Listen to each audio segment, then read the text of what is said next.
Hello friends, দেখো আজকে আমি একটা ফ্রুট কাস্টার্ডের রেসিপি করব, তোমাদের সাথে শেয়ার করে নিচ্ছি রেসিপিটা। দেখো এখানে আমি আমার পছন্দ মতো সব ফলগুলো কেটে নিয়েছি। এখানে রসগোল্লাও টুকরো টুকরো করে কেটে নিয়েছি। তোমাদের যদি রসগোল্লা দিতে ইচ্ছা করে দেবা, না হলে নাও দিতে পারো।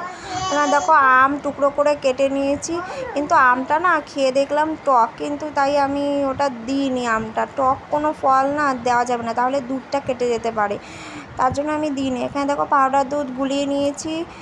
আর এখানে দেখো এটা হচ্ছে কাস্টার্ড পাউডার, এটাই দিতে হবে, এটা ছাড়া কিন্তু কাস্টার্ড করা যাবে না, তার জন্য এটাই দরকার, এই পাউডারটা।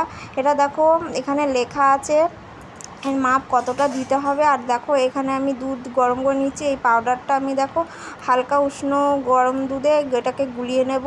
আর দেখো এখানে পরিমাপটা লেখা আছে কতটা দিতে হবে। দেখো আমি এটা গুলিয়ে নিয়েছি। গুলিয়ে নেওয়ার পরে দেখো এখানে আমি দুধের মধ্যে এটা মিশিয়ে দিচ্ছি, অল্প করে বা চিনি দিয়ে দিচ্ছি। দেখো এটাকে আবার ফুটিয়ে নেব। দেখো এটা আমার রেডি হয়ে গেছে, এটা ঠান্ডা করতে দেবো। দেখো মিশিয়ে নিয়েছি আমি, এবার এটা ডিপ ফ্রিজে রেখে দেবো কিছুক্ষণের জন্য, তারপরে খাবো।